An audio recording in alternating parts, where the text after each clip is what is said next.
ভাগ্যের পরিবর্তন যদি ঘটাইতে হয় সাহাবায়ে কেরামের নমুনায় হযরত ওমরের মতো চাকা ঘোরাইতে হবে, আল্লাহর দ্বীন আল্লাহর জমিনে প্রতিষ্ঠা করার সংগ্রাম করতে হবে। কথা কোন ঠিক কিনা? হযরত ওমর রাদিয়াল্লাহু তাআলা আনহু দেশের এরিয়া ছিল 2,55,00,000 বর্গ মাইল, আর আমাদের বাংলাদেশের এরিয়া হলো 1,55,000 বর্গ মাইল। কথা কোন ঠিক কিনা?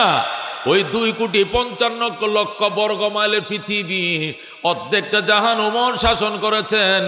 ও দুস্থ মানুষ মানুষের উপর অত্যাচার করবে দূরের কথা, একটা পশু পর্যন্ত একটা পশুর উপরে দুর্ব্যবহার করার সাহস পায় নাই, বৈষম্য করার সাহস পায় নাই। কথা কোন ঠিক কিনা? হযরত ওমর ফারুক মদিনায় খেজুর গাছের নিচে শোয়া, আর সেখান থেকে প্রায় 1,500 মাইল পশ্চিমে আফ্রিকার জঙ্গল থেকে হরিণ আর সিংহ একসাথে নেমে আসছে নদীর ঘাটে পানি পান করার জন্য। সিংহ আর হরিণ একসাথে গালের সাথে গাল মিলে পানি পান করে। সিংহ সিংহের পথে যায়, হরিণ হরিণের পথে যায়। সিংহ সাহস পায় না হরিণের দিকে তাকানোর জন্য। কথা ঠিক কিনা? হরিণ ডাক দেখো মামা, আগে তো আপনাদের অত্যাচারে জঙ্গলে থাকতে পারি না, এখন আপনারা এত পরহেজগার কেমনে হইলেন? বাগিনাদের খবর হল নাম। আল্লাহু আকবার। সিংহ ডাক দিয়া কয়, বাগিনা কথা কম কও, হযরতে ওমরের শাসন চলতেছে। কথা কোন ঠিক কিনা? হযরত ওমরের শাসন চলছে, তোমার দিকে তাকানোর দুঃসাহস আমার নাই। আমি যদি বাগিনার দিকে তাকাই আর ওমর যদি মাইন্ড করে আমাকে অ্যারেস্ট করবে, মদিনায় নিবে, ওমরের চাবুকের বেত্রাঘাত সহ্য করার ক্ষমতা বনের সিংহের নাই। ঠিক কিনা?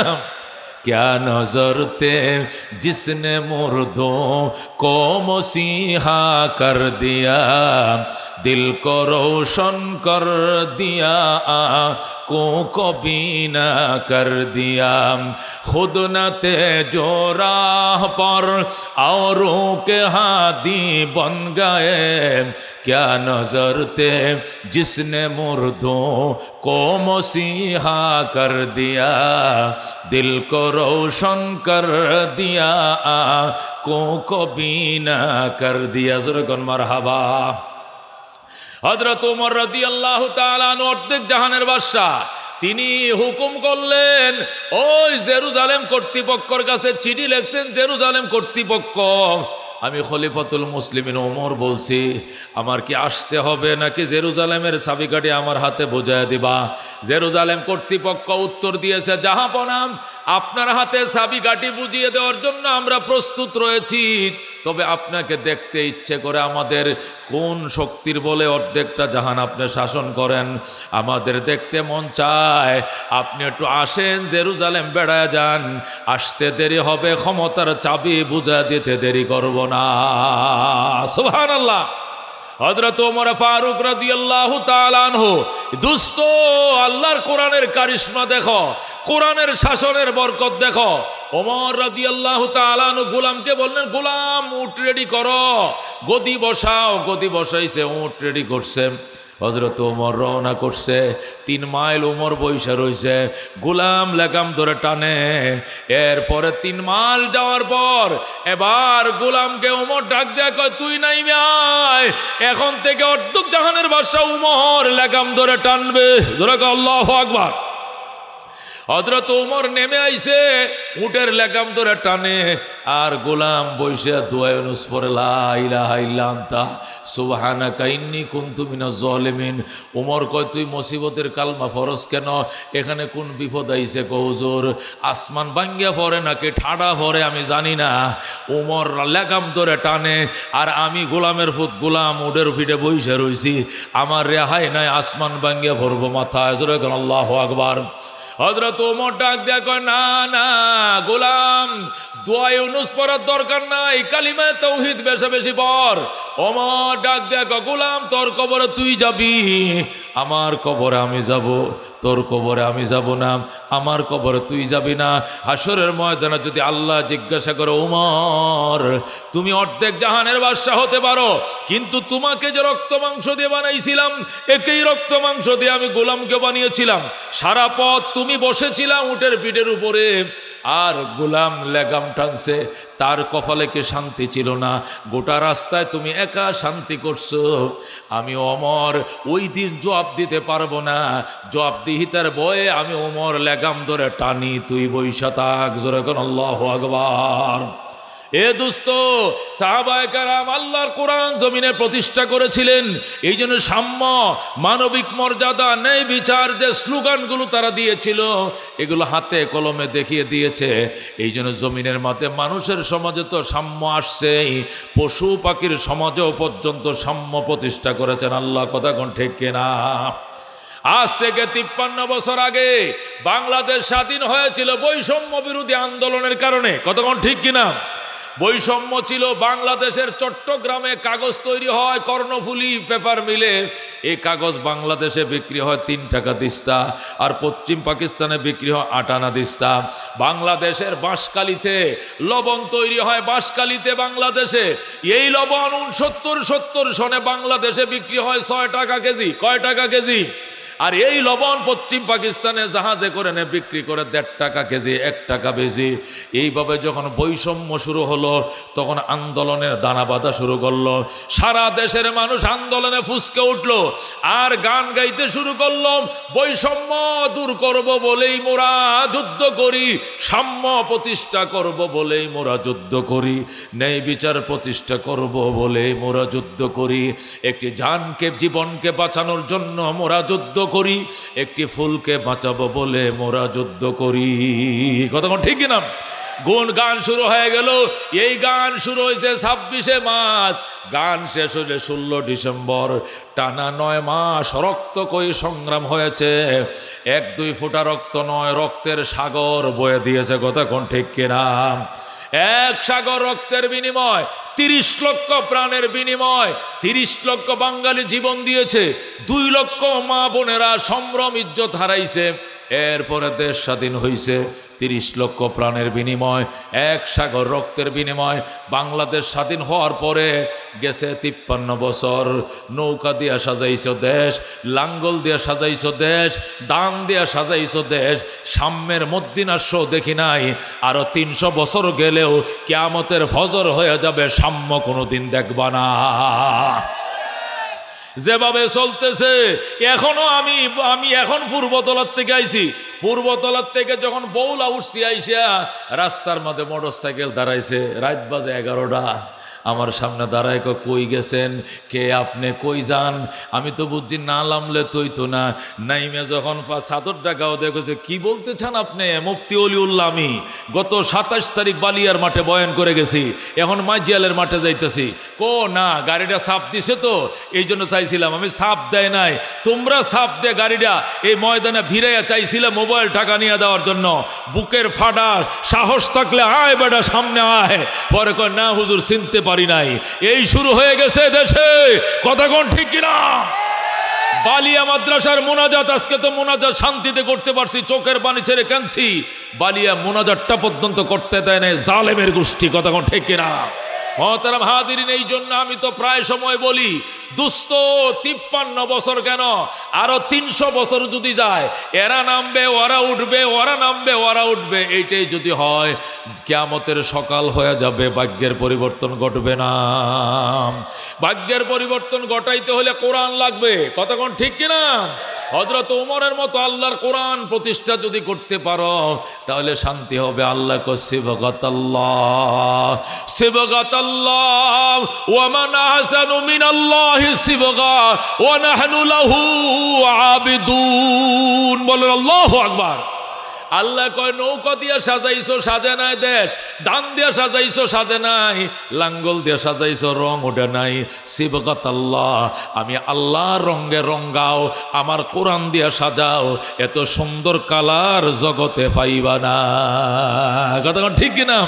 আল্লাহ কয় সিবগাতাল্লাহ ওয়া মান আহসানু মিনাল্লাহি সিবগা, আমি আল্লাহ রঙে রঙিন করো বাংলাদেশ, এত সুন্দর রং আর জগতে পাইবা না। কথা কোন ঠিক কিনা? আল্লাহর কোরআন দিয়া সাজাও। ও বন্ধু, অনেক দিয়েই সাজাইছি, সাজে নাই, রং উঠে নাই, কালার উঠে নাই। আল্লাহর কোরআন দিয়া সাজাও, এত সুন্দর কালার। আল্লাহর কোরআনের মধ্যে বৈষম্য নাই, কথা কোন ঠিক কি নাই? আল্লাহর কোরআনের ভিতরে আয়নাগর নাই, কথা কোন ঠিক কিনা? 100 200 নয়, 350 উলামায়ে কেরামকে 3 বছর 2.5 বছর মেয়াদে জেলখানায় রাখছে। রমজানের দিন ইফতার খাইতে দেয় নাই, কথা কোন ঠিক কিনা? রোজার দিনে সেহরি খাইতে দেয় নাই, ইফতার খাইতে দেয় নাই, সেহরি খাইতে দেয় নাই। উলামায়ে কেরাম যদি সেহরি খাইছে তাহলে ইফতার খাইতে দেয় নাই, তারাবি পড়তে দেয় নাই, আয়না করে রাখছে। কোথায় রাত কোথায় দিন বুঝার সুযোগ ছিল না, কথা কোন ঠিক কিনা? উলামায়ে কেরামকে এমন কঠিন শাস্তি দিয়েছে, যারা বালেগ হওয়ার পরে জীবনে হাঁটুর উপরে কাপড় উঠায় নাই, এই সমস্ত উলামায়ে কেরামকে উলঙ্গ করে ছবি তুলছে। যেরকম নাউজুবিল্লাহ। নারীদের সাথে দর্শন করানোর দৃশ্য দেখাইছে, সিগারেট খাওয়াইছে, নারীদেরকে আঞ্জা মারে ধরাইছে, ধরায় ছবি আনিয়ে আমাদের বদনাম করার জন্য চেষ্টা করছে। উলামায়ে কেরামের কিছুই হয় নাই। উলামায়ে কেরাম বাংলাদেশে আছে, তোমরা তো থাকতে পারলা না, কথা কোন ঠিক কিনা? উলামায়ে কেরাম এই দেশে জন্মেছে, যাইব কোথায়? এই দেশেই থাকবে। জেল হইলে এই দেশ, পাশ হইলে এই দেশ। স্বাধীনতার পরে কোন নেতা বাংলাদেশ ছেড়ে যায় নাই, তবে কলঙ্কের নেতা তোমরাই বাংলাদেশে থাকলা না, কথা কোন ঠিক কিনা? এই জন্য দুস্থ আল্লাহ ডাক দেখো, সিবগাত আল্লাহ, আমার রঙে রঙিন হও, আমাল কারালে দুনিয়াকে কালার করো। ওয়ামান আহসানু মিনাল্লাহ সিবগা, এত সুন্দর কালার জগতে পাইবা না, কথা কোন ঠিক কিনা? আল্লাহ ডাক দেয়া কাযা রাব্বুকা, হে আমার বন্ধু, আপনার রবের সিদ্ধান্ত দুইটা। 1 নম্বর সিদ্ধান্ত, আল্লাহ তাবুদু ইল্লা ইয়া, ইবাদত চলবে একমাত্র কার? হুকুম চলবে কার? আইন চলবে কার? এই আমার বাড়িতে আমার আইন চলে, তোমার বাড়িতে তোমার আইন চলে। আল্লাহ কয় পৃথিবীর বাড়িটা আমার, আমার আইন চলবে, কথা কোন ঠিক কিনা? আল্লাহর বাড়িতে কার আইন চলবে? খোদার বাড়িতে লাঙ্গলের আইনে শান্তি নাই, খোদার ঘরে নৌকার আইনে শান্তি নাই, খোদার ঘরে দানের আইনে শান্তি নাই। খোদার ঘরে খোদার আইন চলতে হবে, কথা কোন ঠিক কিনা? খোদার করে যদি খোদার আইন না চলে, এই দুনিয়াতে শান্তি হবে না বাজান। আমার বাড়িতে আপনি মাতবরি চালালে শান্তি পাবো না, আপনার বাড়িতে আমি মাতবরি করলে শান্তি পাবো না। আল্লাহ কয় আমার বাড়িতে তুই মাতবরি করলেও শান্তি হবে না, কথা কোন ঠিক কিনা? আল্লাহ বলেন আমার বাড়িতে থাকবা, আমার আইন মানতেই হবে, কথা কোন ঠিক কিনা? যদি মানতে মন না চায় ফানফুজু, আমার বাড়ি ছেড়ে চলে যাও। লা তানফুজুনা ইল্লা বিসুলতান, যাওয়ার জায়গা নাই, যেখানে যাইবা দেখবা সেখানে আমি আল্লাহর রাজত্বই চলছে, কথা কোন ঠিক কিনা? আল্লাহর বলছে আমার আইন মানলে আমার দেশে থাক, না হলে আমার দেশ ছেড়ে চলে যা। আপনি কই যাবেন? ইন্ডিয়া। ইন্ডিয়া আপনার বাপের নি, এটাও তো খোদার, কথা কোন ঠিক কিনা? যাইবেন জাপান, জাপান কার? আপনার শ্বশুরের না আল্লাহর? এটাও আল্লাহর। যাইবেন সাঁতের দেশে, সাঁতের দেশ আপনার নয়, এটাও আল্লাহর। যাইবেন সাগরে, সাগর কার? সাগর কার?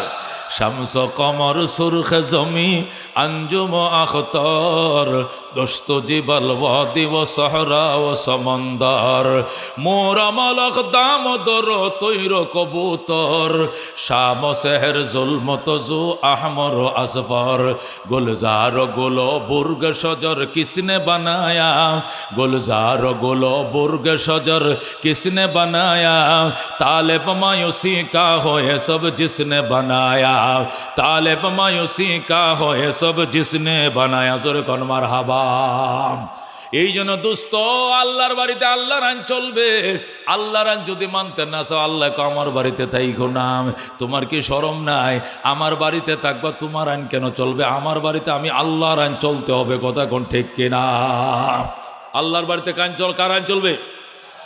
আল্লাহু রব্বুনা মুহাম্মদ নাবিয়ুনা নাহনু মুতিয়ুহুমা নাহনু কুল্লুন হিজবুল্লাহ লা নাখাফু ইল্লাল্লাহ ওয়া তাসিম বিহাবলিল্লাহ মুজাহিদ ফি দীনিল্লাহ আল জিহাদ সাবিলুনা নুকিমু ফি দীনিল্লাহ লা ইলাহা ইল্লাল্লাহ নুকিমু ফি দীনিল্লাহ লা ইলাহা ইল্লাল্লাহ লাইসাল মুলকু লিজ-জালিম ওয়ালাল মুলকু লিল খায়েন লা নাখাফু আমেরিকা ওয়ালা নাখাফু রাশিয়া এলাউদ্দিন কসদুনা আল্লাহু রাব্বুনা মুহাম্মদ নাবিয়ুনা নাহনু মুতিয়ুহুমা নাহনু কুল্লুন হিজবুল্লাহ লা নাখাফু ইল্লাল্লাহ ওয়া তাসিম বিহাবলিল্লাহ মুজাহিদ ফি দীনিল্লাহ আল জিহাদ সাবিলুনা আল জিহাদ সাবিলুনা নারে তাকবীর নারায়ে তাকবীর আল কোরআনের আলো আল হাদিসের আলো ইসলামের দুশমনেরা ইসলামের শত্রুরা সাদিয়ানীদের দালালেরা নারায়ে তাকবীর এ দুস্থ হযরত উলামায়ে কেরামের নেতৃত্বে সব সারো তওবা করো। হযরত হাফিজ হুজুর তওবার আন্দোলন ডাক দিয়েছিল, কতক্ষণ ঠিক কিনা? হাফিজ হুজুর বলছিল আমি তওবার ডাক দিয়েছি, সবাই আসো বটগাছের নিচে আসো। এ হাফিজ হুজুরের ডাকের পরে চলে গেছে প্রায় ৪৫ বছর। কয় বছর? হাফিজ হুজুরের ডাকের পরে প্রায় ৪৫ বছর চলে গেছে। আবার কওমে উলামায়ে কেরাম এক হইয়া মামুনুল হক, ফয়জুল করিম, সমস্ত জমিয়ত খেলাফত মজলিস যা আছে সব একত্রিত হচ্ছে, ইসলামী আন্দোলন একত্রিত হচ্ছে। হইয়া যখন আপনাদের কাছে নতুন মার্কা আসবে, জান জীবন কোরবান করতে কারা কারা রাজি আছো? হাত বাড়াও। লিল্লাহি তাকবীর। রাজি আছেন ইনশাআল্লাহ? ও মুসলমান, উলামায়ে কেরামের নেতৃত্বে থাকবা, উলামায়ে কেরামকে বিয়াই বানাইবা, তালই বানাইবা, পুত্রা বানাইবা, পরামর্শের সাথী বানাইবা। এরা পরশ পাথরের মতো তোমারও সোনা বানায় দিবে। কথা কোন ঠিক কিনা? জীবনে যদি কোনো মোনাজাত কবুল না হয়ে থাকে, খোদার কসম দিয়া বলি, কারি তৈয়ব সাহেবের ওই কথাটা মনে রাখবেন। দারুল উলুম দেওবন্দ মাদ্রাসার প্রিন্সিপাল ছিলেন 50 বছর। জোরে বলেন আল্লাহু আকবার। আল্লামা কারি তৈয়ব সাহেব দারুল দেওবন্দের 50 বছরের প্রিন্সিপাল ছিলেন। তিনি খুতবাতে হাকিমুল ইসলামের মধ্যে লেখেন, যখন আফগানিস্তানের বাদশাহ সুলতান মাহমুদ গজনবী, আল্লাহু আকবার, কান্দাহার থেকে কাবুল যাচ্ছে। কান্দাহার হলো আমাদের চিটাগাং, আর কাবুল হলো আমাদের ঢাকা, মানে এক রাজধানীর থেকে আরেক রাজধানী যাইতেছে। কান্দাহার থেকে আল্লাহু আকবার সুলতান মাহমুদ গজনবী যখন কাবুলে যাচ্ছিল, কাবুলে যাওয়ার পথে তিনি ঘোড়া দেয়া যাচ্ছিলেন, উজির নাজির নিয়ে ঘোড়া দেয়া যাচ্ছিলেন। যাওয়ার পথে দেখলেন একটা ছেলে পৌরসভার লাইটের নিচে বইসা, রাস্তার কিনারে মাইজিয়াল দারা বাজারে যে লাইট জ্বলে, এই লাইটের নিচে বইসা আল্লাহর কোরআন পড়তেছে। যেরকম সুবহানাল্লাহ। সুলতান মাহমুদ গজনবী ঘোড়ার থেকে লাফতে নামছেন, মন্ত্রীরা সব ঘোড়ার থেকে নেমে গেছে। তখন তো রাজা বাদশারা ঘোড়া দিয়া চলতো। নাইমা সুলতান মাহমুদ ছেলেটাকে পাঁজা মারে বুকের সাথে ধরছে। বাজান, তোমার কি নাম? আমার নাম আব্দুর রহমান। তুমি এখানে কি করো? আল্লাহর কোরআন পড়ি। রাস্তার মধ্যে সরকারি পৌরসভার লাইটের নিচে কোরআন পড়ো, কারণটা কি? আমি ওই মাদ্রাসার ছাত্র, ওই যে দেখা যায়।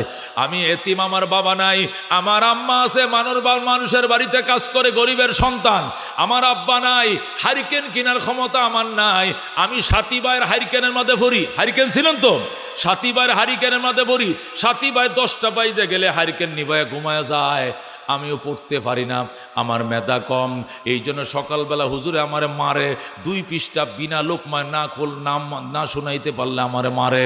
এই জন্য আমি করছি কি, এই সরকারি লাইটটা সারা রাত এমনি জ্বলতে থাকে, পৌরসভার লাইট, এই লাইটের নিচে আইসা কোরআন 12টা 1টা পর্যন্ত পড়ি।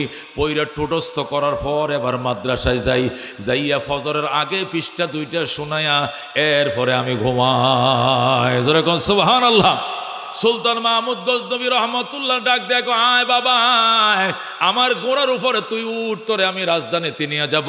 সুলতান মাহমুদ ছেলেটাকে ঘোড়ার উপরে উঠাইছে, কোরআন শরীফটা বুকে নিয়ে বসে রয়েছে। আঙ্কেল আমি যাবো না। তোরে দেরি করবো না আঙ্কেল, আমার পৃষ্ঠা শিখ হয়ে গেছে, শোনাবো, তোমাকে শোনানোর সুযোগ দেওয়া হবে, তুমি চলো।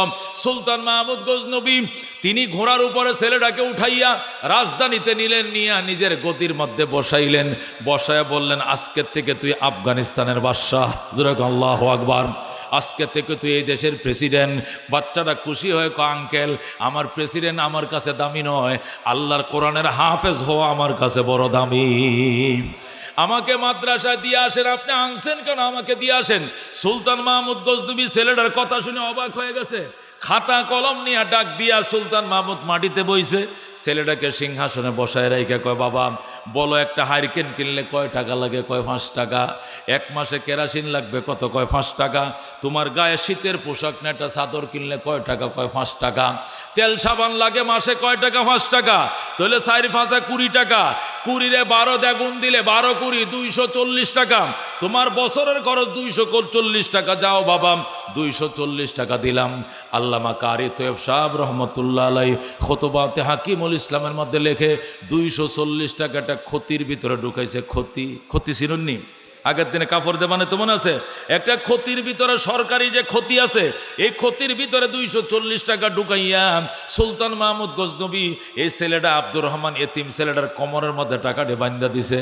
বান্ধা দিয়া উজিরকে ডাইকে, উজির আয়, আমার প্রধানমন্ত্রী আয়, আব্দুর রহমানকে এক দৌড়ে ঘোড়া দিয়া মাদ্রাসায় পৌঁছায়া দিয়া বলেন আল্লাহু আকবার। সুলতান মাহমুদ গজনবী রহমতুল্লাহ আলাই উজিরকে বললেন, ছেলেটাকে মাদ্রাসায় পৌঁছায় দিয়ে আইবা। ছেলেটার পড়া কমপ্লিট হয়ে গেছে, এখন যাইয়া পড়াটা শোনাবে। এই ছেলে পড়াটা শোনানোর পর দিন হবে যখন বাজারে যাইবে, একটা হারিকেন কিনবা, হারিকেনে তেল ঢুকাইবা, তেল সাবান কিনবা, রেহাল কিনবা, একটা শীতের জ্যাকেট কিনবা, একটা চাদর কিনবা। টাকাগুলো 1 বছরে ফুরাবে না, যদি ফুরায় যায় যখন ফুরায় আসবা আবার তোমারে খরচ দিব। যতদিন কোরআনের হাফেজ না হইবা তোমার সমস্ত খরচ বহন করার দায়িত্ব আমি সুলতান মাহমুদের ব্যক্তিগত ফান্ডে হবে। জোরে আল্লাহু আকবার। ছেলেটা কাঁদতেছে। সুলতান মাহমুদ কে, বাজান তুমি কান্দো কেন? কো হুজুর আমি আনন্দে কান্দি, 12 বছর বয়স আমার, আমি 30 পারা কোরআন প্রায় মুখস্থ করে ফেলাইছি, আর কয়েকদিন পরে সবক উঠে যাবে। 12 বছর পর্যন্ত আমার আনন্দ ছিল, আমি যদি একটা হারিকেনের মালিক হতে পারতাম, আমি যদি একটা সুইটারের মালিক হতে পারতাম, আমি যদি তেল সাবান কিনতে পারতাম।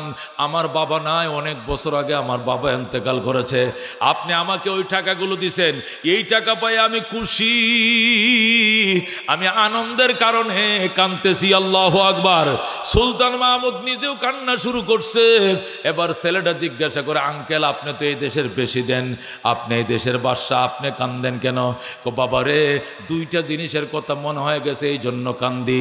কি 2টা জিনিস? আজকে 12 বছর পর্যন্ত নবীকে স্বপ্ন দেখার জন্য কান্দি, কিন্তু আল্লাহ নবীর স্বপ্ন দেখার ভাগ্য আমার হয় না। আমি কত দুরূদ শরীফ পড়ে ঘুমাই, কত তাহাজ্জুদ পড়ে ঘুমাই, কত পবিত্র বিছানায় ঘুমাই, কোরআন শরীফ পড়ে ঘুমাই, কত সাদাকা করে ঘুমাই নবীকে এক নজর দেখার জন্য, কিন্তু 12 বছর আল্লাহ আমারে আশা পূরণ করে নাই। এইটা হলো আমার মনের প্রথম বেদনা। 2 নম্বর বেদনা, এই যে দুনিয়াতে চলি, কত মানুষ সামনে পড়ে, কিন্তু ভালো মানুষ দেখি না। ভালো মানুষ যদি পাইতাম জুতাটি সোজা করতাম, জুতাটি বহন করতাম। ছেলেটা ডাক দিয়া, আঙ্কেল আমি আজকে দোয়া করবো, ইনশাআল্লাহ আগামী কালকের ভিতরে দুনো আশা আল্লাহ পূরণ করে দিবে। জোরে কোন সুবহানাল্লাহ।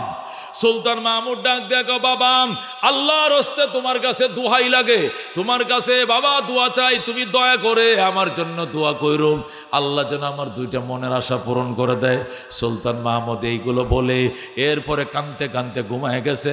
ছেলেটাকে উজির নিয়ে মাদ্রাসায় পৌঁছে দিয়েছে। ছেলেটা মাদ্রাসা যাইয়া ওযু কইরা আগে পারা 2টা ফিসটা শুনাইছে, 2টা ফিসটা শুনাইয়া এরপরে 2 রাকাত নামাজ পড়ে কান্না শুরু করছে। আল্লাহ গো, ও গো রব্বুল আলামিন, আমার 12 বছরের 2টা আশা ছিল, একটা হারিকেন কিনবো আর একটা জ্যাকেট কিনবো। আমার আঙ্কেল দুটোটা আশাই পূরণ করছে। আল্লাহ আমার আঙ্কেলেরও 12 বছর পর্যন্ত 2টা আশা, একটা তোমার নবীকে স্বপ্ন দেখবে, আর একটা শ্রেষ্ঠ মানুষের সাথে মোলাকাত হবে। আল্লাহ আজকে রাতের ভিতরে দুটোটা আশা তুমি পূরণ করে দাও। যেরকম আল্লাহু আকবার।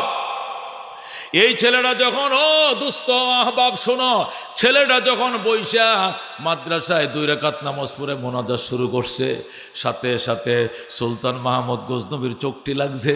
ঘুমের ঘরে ছায়া দেখে রহমতুল্লিল আলামিন সামনে দাঁড়ায় রইছে। সুলতান মাহমুদ গজনবী ঘুমের ঘরে দেখতেছে আল্লাহ নবী তার সামনে হাজির। জোরে কোন আল্লাহু আকবার। ও দুস্থ সুলতান মাহমুদ গজনবী লাফদে উইটা নবীর সালাম জানায়, আসসালাতু ওয়াসসালামু আলাইকা ইয়া রাসূলুল্লাহ, আসসালাতু ওয়াসসালামু আলাইকা ইয়া হাবিবাল্লাহ। ওগো রহমতুল লিল আলামিন, 12 বছর পর্যন্ত আপনাকে এক নজর দেখার জন্য আমি কত কান্নাকাটি করি গো, কিন্তু আল্লাহ আমাকে নবীরে দেখার ভাগ্য দেয় নাই। দীর্ঘ 12 বছর পর্যন্ত কান্দি আপনাকে দেখার জন্য, কি কারণে আপনি দেখা দিলেন না, আর আজকে রাত্রে কি কারণে দেখা দিলেন আমি আপনার থেকে জানতে চাই। নবী কোনো উত্তর দেয় না, নবী শুধু মুস্কি মুস্কি হাসে। সুলতান মাহমুদ কয়, হুজুর হাসেন কেন? আপনি কোন 12 বছর ধরে কান্দি দেখা দিলেন না, আজকে রাত্রে কেন দেখা দিছেন? নবী কয়, আমি বলবো না। আল্লাহ নবী কিছুই বলে না। সুলতান মাহমুদ ডাক দেখো, ঠিক আছে যদি উত্তর না দেন, একটা তো অর্জন করছি, আপনার দেখছি, আমার ভাগ্যবত ভালো, আমি আপনার দেখছি, আপনার মাধ্যমে আমি আরেকটা প্রশ্নের উত্তর জানতে চাই। কয়, কি প্রশ্ন? পৃথিবীতে শ্রেষ্ঠ মানুষ তো পাইলাম না, শ্রেষ্ঠ মানুষের নাম যদি কইতেন আমি সকালবেলা তাদের কাছে যাইতাম। নবী ডাক দেয়া কয়, সুলতান মাহমুদ গজনবী, নিজের অনেক বড় পণ্ডিত মনে করো, আমি তো মনে করছিলাম তোমার জ্ঞান আছে অনেক, এখন দেখলাম তোমার কোনো জ্ঞান বলতে কিছু নাই। ও সুলতান মাহমুদ গজনবী, তুমি কি এখনো ভালো মানুষ কারে কয় চিনো না? তুমি কি এখনো চিনো নাই? 12 বছর পর্যন্ত কান্দ নবীরে স্বপ্ন দেখার জন্য, আমি নবী তোমারে দেখা দেই না। আজকে একটা ভালো মানুষের জন্য হারিকেন কিনে দিছো, কেরাসিনের টাকা দিছো, সুইটার কেনার টাকা দিছো, এই ভালো মানুষটা যখন হাতটা বাড়াইছে আমি নবী মদিনায় টিকতে পারি না। আল্লাহু আকবার।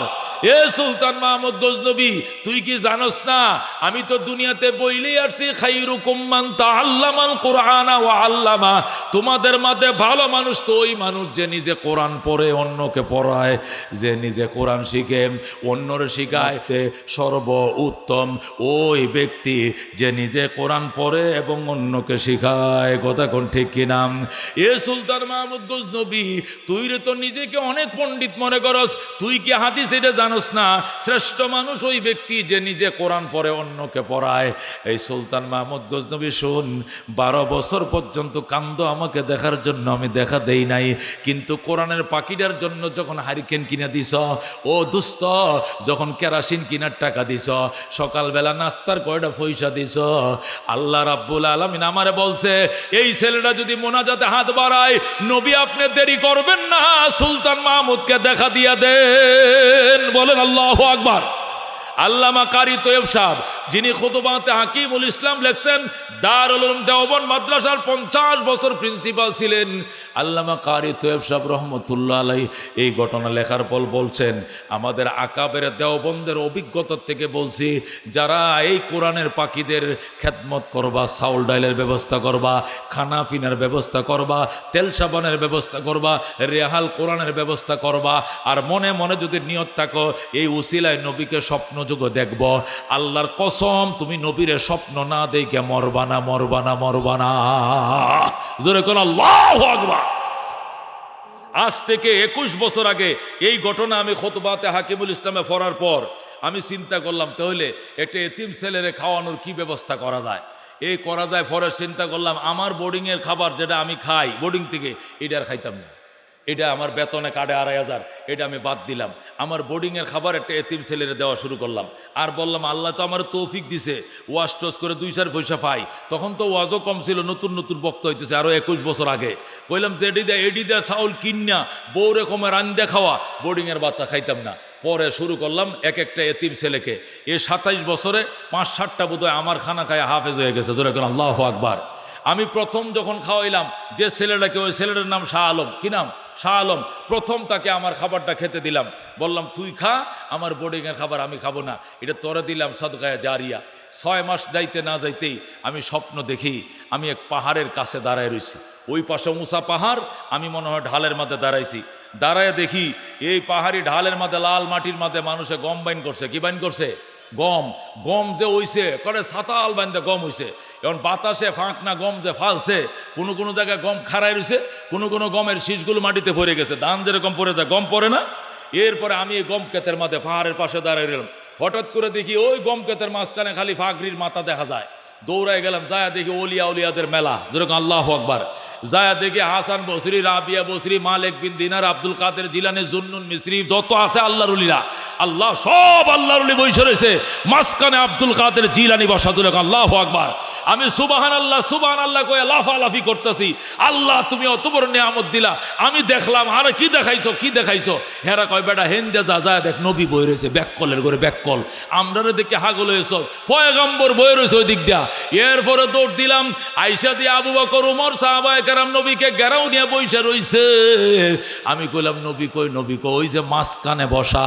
লোকেরা কই যে মাঝখানে বসা উনি হলেন রহমতুল্লিল আলামিন। আল্লাহু আকবার। रजीना किस्मतल जब्बार फीना लना इल्मुन वलिल आदाए मालो फ़इन्नल मा ला यफ़ना अन क़रीबिन व इन्नल इल्मा यबक़ा ला यज़ालो लक़द ज़ानल बिलाद व मन अलैहा इमामुल मुस्लिमीन अबू हनीफा फमा फिल मशरिकीन लहू नज़ीरू वला फिल मग़रिबीन वला बेखौफ़ा। ज़ुरकुन मरहबा। ए दोस्तों, আল্লাহর হাবিবকে কারা কারা স্বপ্ন দেখতেছে? হাত বাড়াও, লিল্লাহ তাকবীর। আল্লাহ নবীর যদি কেউ স্বপ্ন দেখে শাফাত ওয়াজিব হয়ে যাবে। শাফাত যদি ওয়াজিব হয় ডাইরেক্ট জান্নাতি। জোরে কোন আল্লাহু আকবার।